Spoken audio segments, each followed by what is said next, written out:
The conquest of Mexico was not just a military defeat, it was a cultural cataclysm. For 500 years, historians believed the Spanish had taken everything, that Cortez's melting of Montezuma's gold into bars represented the total destruction of Aztec wealth. They were wrong. I found the truth in the most unlikely place, the archives of the Vatican's Pontifical Commission for Latin America, in a document labeled Heretical Indigenous Testimony, 1525. It was a Nahuatl language codex, on deerhide, painted by a surviving Aztec Tlacuilo, scribe, named Coatl. It showed not conquest, but concealment. One panel depicted priests carrying the sun's tears into a mountain, while Spanish soldiers searched the opposite direction. The accompanying glyphs read, "They took the emperor's heart gold to where the eagle weeps at dawn, where the serpent drinks from stone, in the year 2 Rabbit, guarded by the smoking mirror." 2 Rabbit was 1520 in the Aztec calendar, the year Montezuma died. The smoking mirror was Tezcatlipoca, the god of destiny and night. This wasn't a lament, it was an evacuation order. The hunt for Montezuma's $85 million sun gold had begun. Clue 1. Where the eagle weeps at dawn. Aztec cosmology was geographic poetry. Where the eagle weeps at dawn could refer to east, where the sun rises, but also to specific mountains with eagle symbolism. The Aztec foundation myth involved an eagle on a cactus, the symbol that became Mexico's flag. That was at Lake Texcoco, but that was the capital, already sacked. I researched Aztec sacred geography. In the Codex Mendoza, there was mention of the Hill of the Weeping Eagle, Coatepec in one interpretation, a pilgrimage site east of Tenochtitlan, where dawn rituals were performed. Modern maps showed a mountain called Cerro del Águila in the state of Tlaxcala. Ironically, the homeland of Cortez's indigenous allies. I climbed Cerro del Águila at dawn. The summit had a stone platform clearly of Aztec construction, oriented east. As the sun rose, its light passed through a natural stone arch on a neighboring peak and struck the platform at a specific point. At that point was a carving, a circular disc with Aztec day signs, but the disc was incomplete. It showed only 13 of the 20 day signs. The missing 7 were Coatl, serpent, Olin, movement, Tecpatl, flint, Quayahuitl, rain, Xochitl, flower, Mazatl, deer, and Toctli, rabbit. The serpent drinks from stone. Coatl was serpent. This was a directional clue. In Aztec cosmology, each day sign had a cardinal direction. Coatl, serpent, was west. Clue 2. The Serpent's Stone Spring. West of Cerro del Águila was a region of karst limestone formations, natural stone that could drink water through sinkholes. Using hydrological surveys, I found a cluster of cenotes, sinkhole springs, in a remote valley. One, called El Bebedero de la Serpiente, the serpent's drinking place, on colonial maps, had unusual characteristics. Its water emerged not from below, but horizontally from a cave mouth, literally a serpent drinking from stone. We explored the cave. 30 meters in, the tunnel opened into a chamber with Aztec murals depicting Tezcatlipoca with his smoking mirror. In the center of the chamber was a stone basin filled with clear water. At the bottom of the basin lay 7 obsidian discs, each carved with one of the missing day signs from the mountain disc. We retrieved them carefully. Each disc had a hole in its center. They weren't jewelry, they were tokens or keys. The back of the Coatl, serpent disc, had an inscription. Follow the shadow of the flint at the sun's zenith to the mirror that does not reflect. Clue 3. The smoking mirror's shadow. Flint was Tecpatl, another day sign. Its direction was north. The sun's zenith meant solar noon. The mirror that does not reflect had to be obsidian, the volcanic glass used for Aztec mirrors, which reflects poorly compared to metal. We returned to the stone platform on Cerro del Águila at solar noon.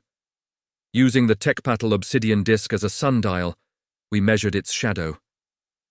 It pointed due north to a specific rock formation that, from this angle, looked uncannily like a crude face, perhaps Tezcatlipoca. At that formation, we found a hidden crevice. Inside was a ceramic urn sealed with rubber, from rubber trees, which the Aztec used for waterproofing. Inside the urn was a feathered staff, a tlachiloni, a seeing instrument used by priests. Its shaft was made of jade and gold, and its feathers, long deteriorated, had been from the quetzal bird. More importantly, wrapped around the shaft was a map painted on maguey paper. It showed a section of the Sierra Madre Oriental Mountains, with a route marked in red cochineal dye. The destination was marked with the symbol for gold, Teocuitlatl, and the symbol for cave, Ostotic, but the map had no scale. The only notation was 3 days' walk from the Weeping Eagle, following the path of the night sun. The night sun was the sun traveling through the underworld at night, from west to east. We had to walk east from the cave for 3 days' travel distance. Clue 4, the Cave of the Night Sun. Using GIS and historic travel rates, about 20 kilometers a day for loaded porters, we calculated a 60-kilometer radius east of the Serpent Cave. That brought us to a remote canyon in the Puebla Highlands. Satellite imagery showed a large cave system with a strangely straight, dry riverbed leading to it. We hiked in. The cave entrance was monumental, a 50-foot-high opening, partially obscured by a rockfall. Above the entrance, carved into the stone, was the face of Tezcatlipoca, his obsidian mirror replaced by a circular hole that the setting sun would shine through. We entered as the sun was setting. As its last rays hit the hole above the entrance, a beam of light shot through the cave, bouncing off polished stone surfaces deep within, creating a path of light on the floor. We followed it. The light beam ended at a wall of solidified lava flow, a volcanic plug. Set into the lava was a golden disc 3 feet in diameter, depicting the Aztec sun god Tonatiuh. His mouth was open. Around the disc were 20 slots, for the 20-day signs. We had the 7 obsidian discs from the Serpent Spring. We needed all 20 to open it, but the Codex said, guarded by the smoking mirror. Tezcatlipoca's power was illusion. Perhaps we didn't need all 20 discs. Perhaps we needed to place the 7 we had in the specific positions corresponding to the night sun's journey, the 7 Aztec night hours. We placed the discs in the slots corresponding to the night hours. Tzipactli, crocodile, Ehecatl, wind, Cali, house, Quetzalpalin, lizard, Coatl, serpent, Miquistli, death, and Mazatl, deer. As the last disc, Mazatl, clicked into place, the golden sun disk split down the middle and slid apart, revealing a tunnel behind it. Montezuma's redoubt. The tunnel sloped steeply downward into a vast, natural cavern. The air was cool and smelled of damp stone and something else. Ozone, like after a lightning strike. The cavern was not empty. It was an underground temple. Stone statues of Aztec gods lined the walls. In the center stood a replica of the Templo Mayor, the Great Pyramid of Tenochtitlan, but scaled down to 10 feet tall. It was made of stone and stucco, but its twin shrines, to Tlaloc and Huitzilopochtli, were sheathed in solid gold. And surrounding the pyramid were chests. Not European-style chests, but Aztec petlatl, woven reed mats, rolled up to form containers. They had mostly disintegrated, revealing their contents. Gold dust in pottery jars. The famous sweat of the sun that so fascinated the Spanish. Gold bars cast in rectangular form, though cruder than Spanish bars. Golden jewelry, necklaces, nose rings, ear spools, labres, in fantastic animal and god shapes. Golden vessels for ritual use. And sheets of gold foil that had once covered wooden idols.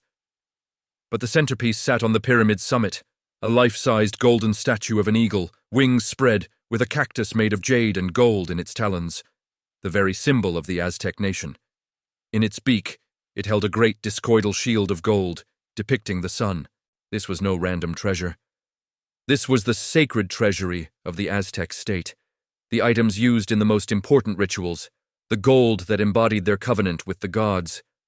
Montezuma, or more likely priests loyal to him after his death, hadn't hidden it to buy an army. They had hidden it to preserve the soul of their civilization. The fifth son's legacy. The discovery involved the Mexican government's INAH, National Institute of Anthropology and History, and indigenous Nahua communities from the region. The valuation was complex. The gold by weight was significant. Over 2 tons of high-purity gold, worth about $120 million at market price. But the cultural value was beyond calculation. The golden eagle statue alone was a national symbol of unimaginable significance. A conservative insured value was set at $85 million, though it would never be sold. The artifacts now reside in the Museo Nacional de Antropología in Mexico City, in a special climate-controlled wing, with the golden eagle as its centerpiece. Descendants of Aztec nobility were consulted on its display. For me, the treasure was the vindication. The Spanish didn't get everything. The Aztecs weren't passive victims. In their final hours, they executed one last act of defiance. They saved not wealth, but identity. They buried their gods' gold so deep that only when Mexico was truly its own master again could it be found. And they succeeded. For 5 centuries, through colonial rule and revolution, their secret held, until a codex in the Vatican, painted by a survivor, finally found someone who could read not just the glyphs, but the hope behind them. The 5th sun set in 1521, but in that dark cave it waited to rise again. And now, it has.